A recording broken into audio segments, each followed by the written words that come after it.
Chapter 2, To Kill a Mockingbird, Reader's Digest version.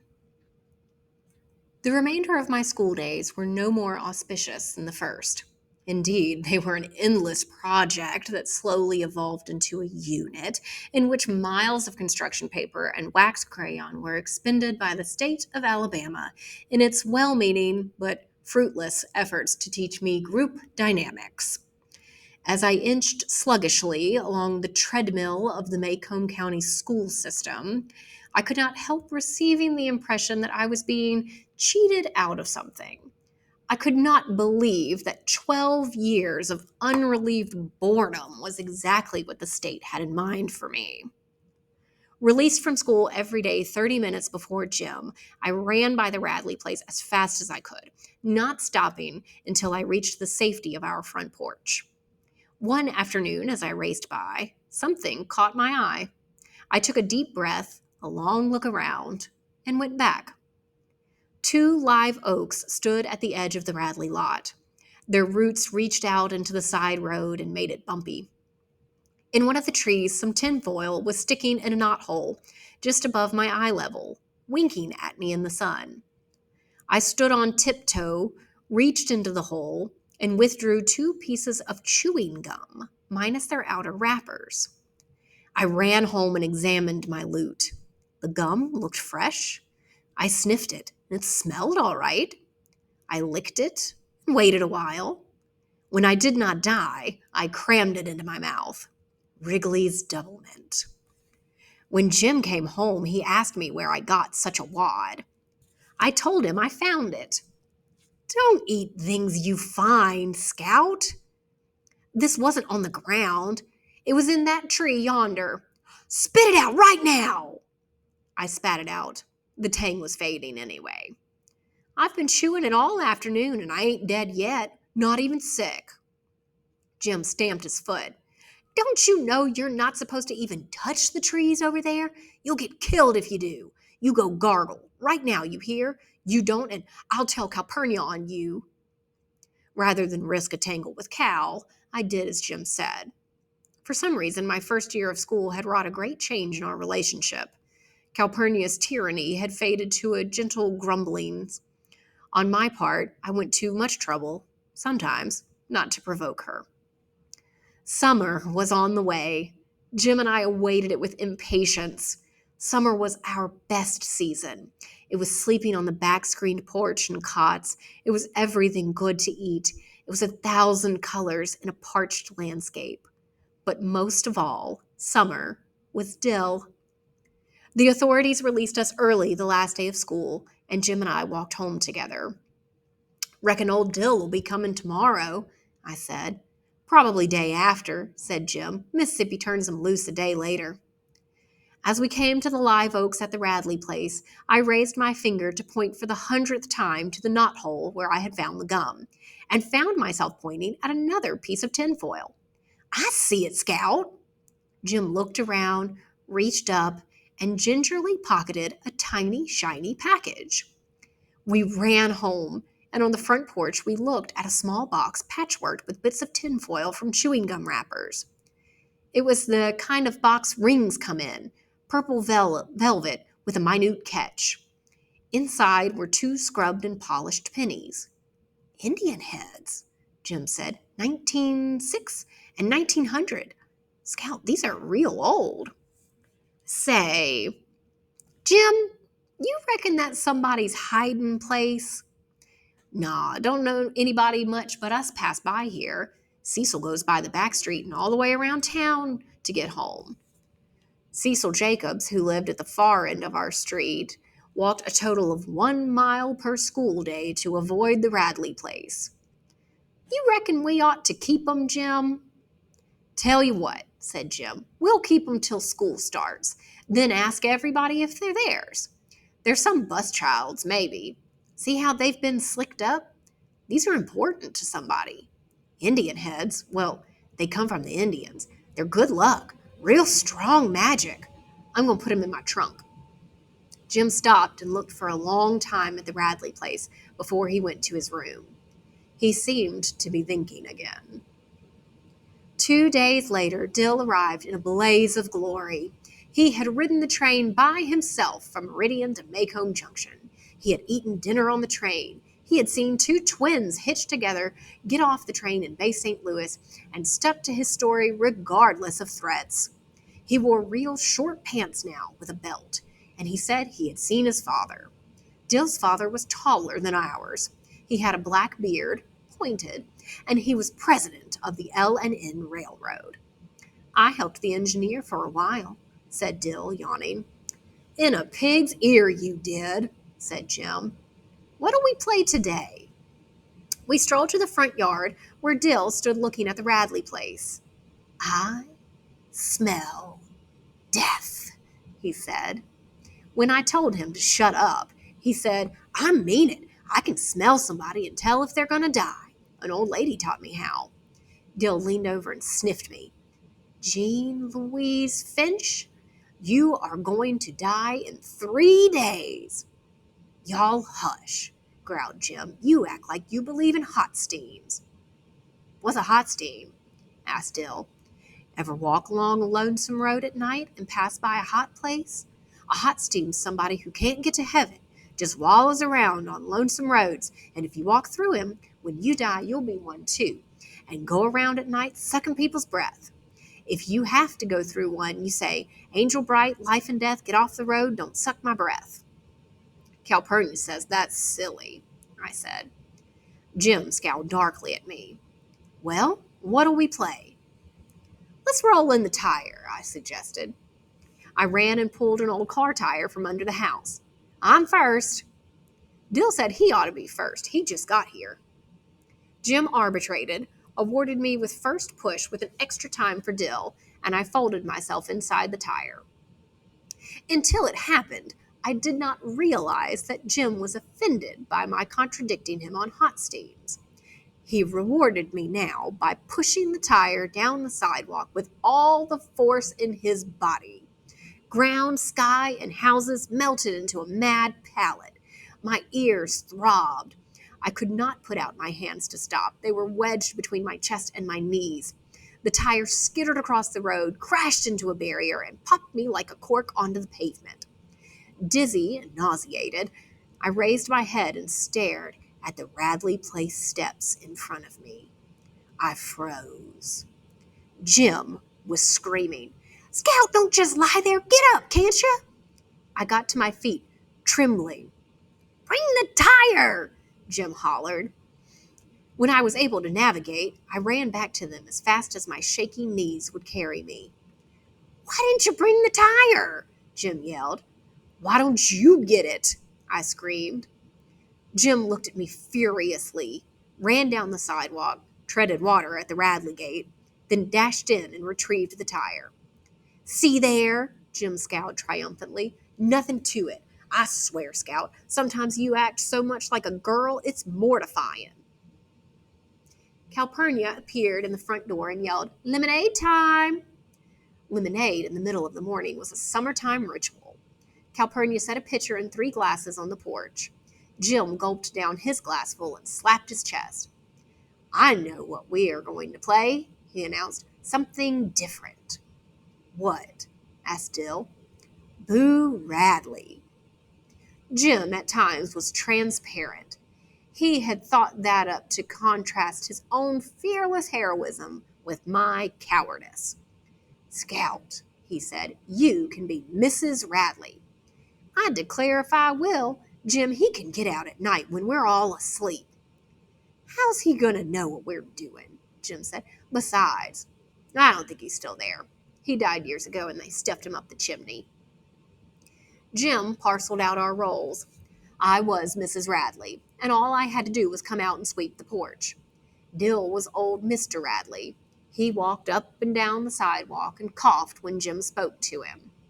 Jim, naturally, was Boo. He went under the front steps and shrieked and howled from time to time. As the summer progressed, so did our game. We added dialogue and plot until we had manufactured a small play, upon which we rained changes every day. It was a melancholy little drama, woven from bits and scraps of neighborhood legend. Mrs. Radley had been beautiful until she married Mr. Radley and lost all her money.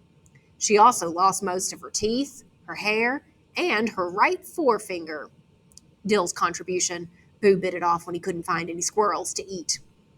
She sat in the living room and cried most of the time, while Boo slowly whittled away all the furniture in the house. When it was time for Boo's big scene, Jim would sneak the sewing scissors out of the house, then sit in the swing and cut up newspapers. Dill would walk by, cough at Jim, and Jim would fake a plunge into Dill's thigh. Our activities halted when any of the neighbors appeared.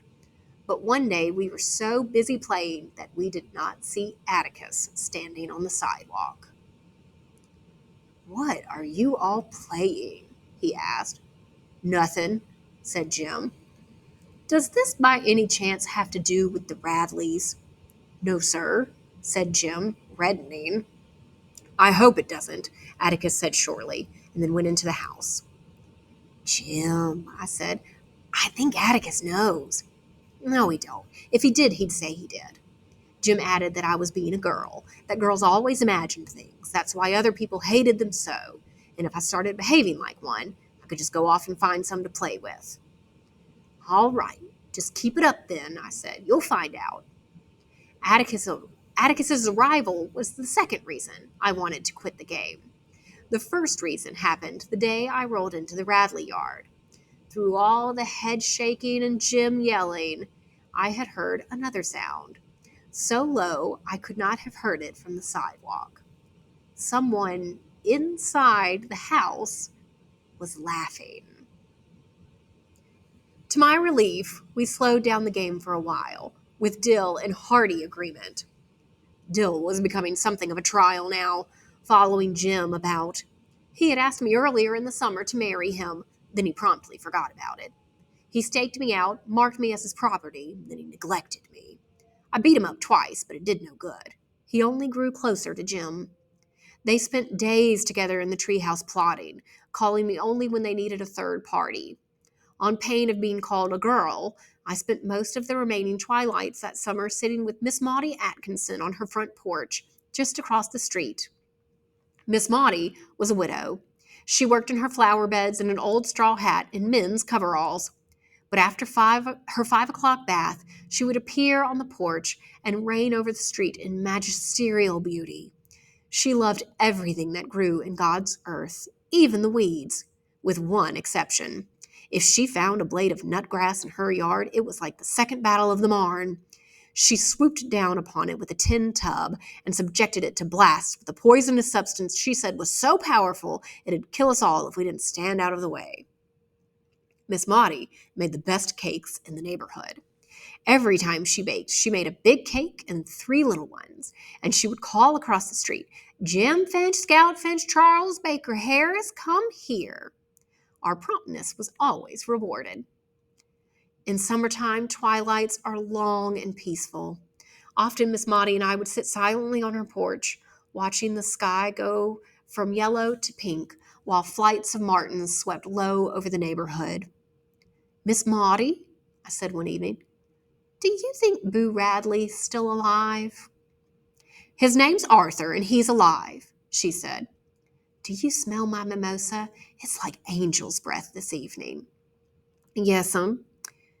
"How do you know that Mr. Arthur's still alive?" "I know he's alive, Jean Louise, because I haven't seen him carried out yet. Arthur Radley just stays in the house, that's all. Wouldn't you stay in the house if you didn't want to come out?"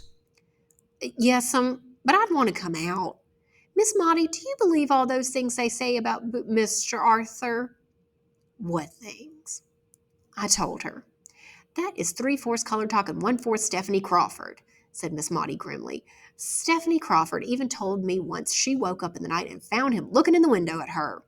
I said, 'What did you do, Stephanie? Move over in the bed and make room for him?' That shut her up." "I was sure it did." "No, child," Miss Maudie said. "That is a sad house. I remember Arthur Radley when he was a boy. He always spoke to me as nicely as he knew how, no matter what folks said." "You reckon he's crazy?" "If he's not, he should be by now. What happens in houses behind closed doors? What secrets? Miss Maudie shook her head. But not your father. Atticus Finch is the same in his house as he is on the public streets. Child, how'd you like some fresh pound cake to take home? I liked it very much. Next morning, I found Jim and Dill in the backyard, deep in conversation. As usual, they said, go away. Will not. This yard's as much mine as yours, Jim Finch. If you stay, you've got to do what we tell you, Jim warned. All right, what is it? Jim said placidly, we are going to give a note to Boo Radley. Just how? Automatic terror rose in me. Jim was going to put a note on the end of a fishing pole and stick it through a loose shutter he had noticed on the side of the house. If anyone came along, Dill would ring the bell. He raised his right hand. In it was my mother's silver dinner bell. You'll watch the back end of the lot, Jim went on. Dill's going to watch the front, and if anybody comes, he'll ring the bell. That clear? All right, then. What'd you write him? Dill said, we're asking him real politely to come out and tell us what he does in there. We said we wouldn't hurt him, and we'd buy him an ice cream. I figure if he'd come out and sit a spell with us, he might feel better. How'd you feel if you'd been shut up for 100 years with nothing but cats to eat? I bet he's got a beard down to here. Like your daddy's? He ain't got a beard. Dill stopped as if trying to remember. Uh-huh. Gotcha. I said, you said he had a black beard. If it's all the same to you, he shaved it off last summer. You all hush, said Jim. He scuttled beneath the house and came out with a yellow bamboo pole. Reckon this is long enough to reach from the sidewalk? Anybody who's brave enough to go up and touch the house had not to use a fishing pole, I said. This is different, said Jim. Dill took a piece of paper from his pocket and gave it to Jim, and the three of us walked cautiously toward the old house. Dill remained at the light pole in the corner of the lot, and Jim and I edged down the sidewalk parallel to the side of the house. I walked where I could see around the curve. All clear, I said. Jim attached the note to the end of the fishing pole and pushed it toward the window he had selected. The pole lacked several inches of being long enough, and Jim leaned over the fence as far as he could.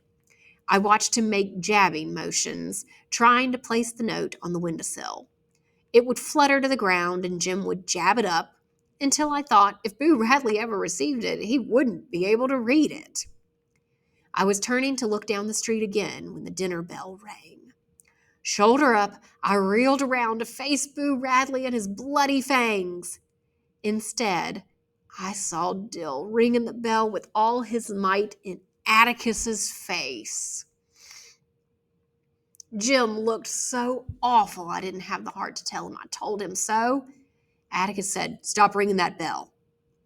In the silence that followed, he pushed his hat to the back of his head and put his hands on his hips.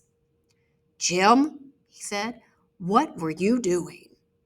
Nothing, sir. I don't want any of that. Tell me. We were just trying to give a letter to Mr. Radley. Let me see it. Jim held out a filthy piece of paper. Atticus tried to read it. Why do you want Mr. Radley to come out?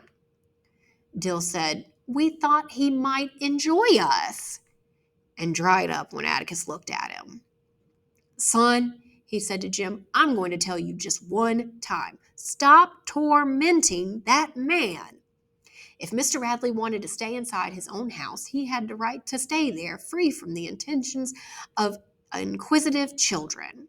We were to stay away from the Radley house until we were invited there. And furthermore, we were not to play an asinine game he had seen us playing or make fun of anybody in this town. We weren't making fun of him, said Jim. We were just... So that was what you were doing in that game. Making fun of him? No, said Atticus, putting his life's history on display for the edification of the neighborhood. Jim seemed to swell. I didn't say we were doing that. Atticus grinned dryly. You just told me, he said. You stop this nonsense right now, every one of you. Jim gaped. and was silent. When Atticus went inside the house, Jim finally realized that he had been done in by the oldest lawyer's trick on record. Yes, said our father, when Jim asked if we could go sit by Miss Rachel's fish pool with Dill, as this was his last night in Maycomb. Tell him so long for me, and we'll see him next summer. We leaped over the low wall that separated Miss Rachel's yard from our driveway. Jim whistled Bob White, and Dill answered in the darkness. Look yonder, said Jim. He pointed to the east. A gigantic moon was rising behind Miss Maudie's pecan trees. Dill said altogether too casually, Let's go for a walk. He sounded fishy to me. Nobody in Maycomb just went for a walk. Where to? Dill jerked his head in a southerly direction. Jim said, Okay. When I protested, he said, Scout, we ain't going to do anything. We're just going to the street light and back. We strolled silently down the sidewalk, listening to porch swings creaking with the weight of the neighborhood, listening to the soft night murmurs of the grown people. Well, said Dill. Okay, said Jim. Why don't you go on home, Scout? What are you gonna do? Dill and Jim were simply going to peep in the window with the loose shutter to see if they could get a look at Boo Radley, and if I didn't want to go with them, I could go straight home and keep my fat flopping mouth shut, that was all. But why in the Sam Holy Hill did you wait till tonight? Because nobody could see them at night? Because Atticus would be deep in a book? Because if Boo Radley killed them, they'd miss school instead of vacation? And because it was easier to see inside a house at nighttime than in the daytime. Did I understand? Jim, please. Scout, I'm telling you, shut your trap or go home. I declare you're getting more like a girl every day. With that, I had no option but to join them. We thought it was best to go under the high wire fence at the rear of the Radley lot. The fence enclosed a large garden and a wooden outhouse. Jim held up the bottom wire and motioned Dill under it. I followed and held the wire for Jim. Don't make a sound, he whispered. Don't get in a row of collards, whatever you do. They'll wake the dead. With this thought in mind, I made perhaps 1 step per minute. We came to the gate that divided the garden from the backyard. Jim touched it. The gate squeaked. Spit on it, whispered Dill. We spat ourselves dry, and Jim opened the gate slowly. We were in the backyard. The back of the Radley house was even less inviting than the front. A ramshackle porch ran the width of the house. There were 2 doors and 2 dark windows. We crept to the house and around to the window with the hanging shutter. The sill was several inches taller than Jim. Give you a hand up, he whispered to Dill. Jim and I grabbed wrists and raised Dill. Hurry, Jim whispered. We can't last long. Dill punched my shoulder and we lowered him to the ground. What did you see? Nothing. Curtains. There's a little teeny light way off somewhere, though. Let's try the back window. Dill, no, I said. Dill let Jim go ahead to the back. When Jim put his foot on the bottom step of the porch, the steps squeaked. Jim skipped 2 steps, put his foot on the porch, heaved himself to it, and teetered a long moment. Dropping to his knees, he crawled to a window, raised his head, and looked in. Then I saw the shadow. It was the shadow of a man with a hat on. The back porch was now bathed in moonlight, and the shadow, crisp as toast, moved across the porch toward Jim. Dill saw it next. He put his hands to his face. When it crossed Jim, Jim saw it. He put his arms over his head and went rigid. The shadow stopped about a foot beyond Jim, then turned and moved back along the porch as it had come. Jim leaped off the porch and galloped toward us. He flung open the gate, danced Dill and me through, and shoved us between 2 rows of swishing collards. Halfway through the collards, I tripped. As I tripped, the roar of a shotgun shattered the neighborhood. Dill and Jim dived beside me. Jim's breath came in sobs. Fence by the schoolyard, Scout, hurry! Jim held the bottom wire. Dill and I rolled through, and we were halfway to the shelter of the schoolyard's solitary oak when we sensed that Jim was not with us.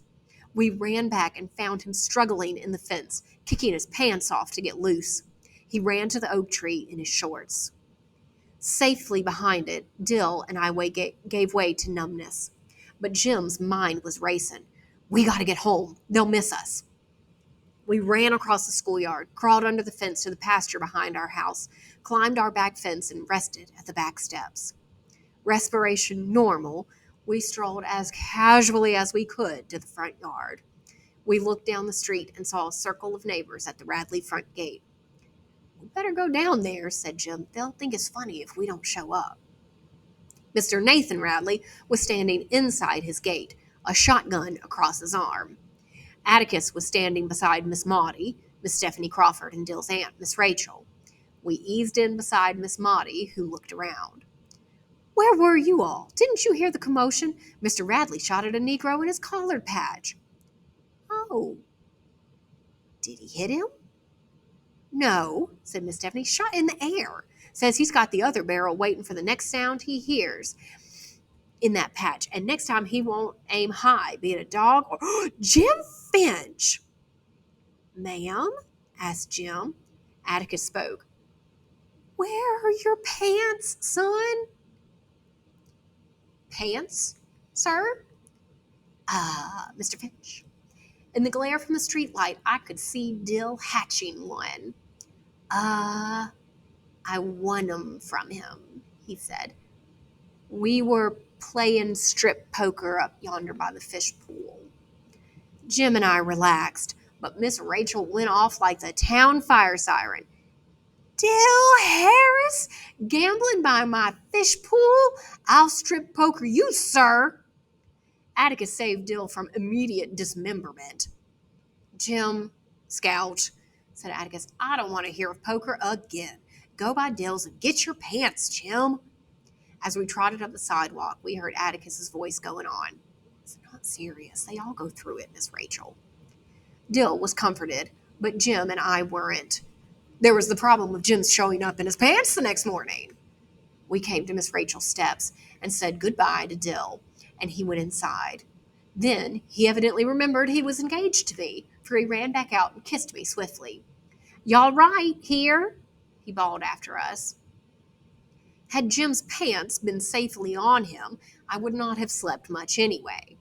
Every night sound I heard from my cot on the porch was magnified threefold. Every scratch of feet on gravel was Boo Radley seeking revenge. Insects splashing against the screen were his insane fingers picking the wire to pieces. I lingered between sleep and wakefulness until I heard Jim murmur, "Sleep, little Three Eyes?" "Are you crazy?" "Shh, Atticus's light's out." In the waning moonlight, I saw Jim swing his feet to the floor. "I'm going after him," he said. I sat upright. "You can't. I won't let you. Mr. Nathan's going to find him in the morning, Jim. When he shows him to Atticus, it'll be pretty bad, but that's all there is to it." "I know," said Jim. "That's why I'm going after him." I began to feel sick. "Look, Jim, a licking hurts, but it doesn't last. You'll get your head shot off. Please, Jim." It's like this, Scout," Jim said. "Atticus ain't ever whipped me since I can remember. I want to keep it that way." "You mean he's never caught you at anything?" "Maybe so, but I just want to keep it that way, Scout. We shouldn't have done that tonight, Scout." It was then, I suppose, that Jim and I first began to part company. I did not understand him. This was beyond me. I unlatched the back door and held it while he crept down the steps. The moon was setting and the lattice-work shadows were fading into fuzzy nothingness. Jim's white shirt tail dipped and bobbed like a small ghost dancing away. I waited until it was time to worry and listened for Mr. Radley's shotgun. Then I heard Atticus cough. I held my breath. Sometimes when we made a midnight pilgrimage to the bathroom, we would find him reading. He said he often woke up during the night, checked on us, and read himself back to sleep. His light stayed off this time, and I breathed again. The insects had retired, but ripe chinaberries drummed on the roof when the wind stirred, and the darkness was desolate with the barking of distant dogs. There Jim was, returning to me. His white shirt bobbed over the back fence. He came up the back steps, latched the door behind him, and sat on his cot. Wordlessly, He held up his pants. He lay down a while, and for a while I heard his cot trembling. Soon he was still. I did not hear him stir again. Jim stayed moody and silent for a week, so I left him alone and tried not to bother him. Then school started. The second grade was as bad as the first, only worse. They still flashed cards at you and wouldn't let you read or write. The only good thing was that this year I stayed as late as Jim, and we usually walked home together at 3 o'clock. One afternoon, as we were crossing the schoolyard towards home, Jim suddenly said, "There's something I didn't tell you." As this was his first complete sentence in several days, I encouraged him. "About what?" "About that night." Jim was silent. Then he said, "My britches, they were all in a tangle when I was getting out of them, but when I went back, they were folded across the fence. And something else." Jim took a deep breath. "They'd been sewed up. Not like a lady sewed them, but all crooked. It's almost like somebody knew you were coming back for them." Jim shuddered. "Like somebody was reading my mind, like somebody could tell what I was going to do." We were walking past our tree. In its knothole rested a ball of gray twine. "Jim," I said, "this is somebody's hiding place." "I don't think so, Scout. Let's wait 2 days. If it ain't gone, then we take it, okay?" "Okay." The twine was still there on the third day, and Jim pocketed it. From then on, we considered everything we found in the knothole our property.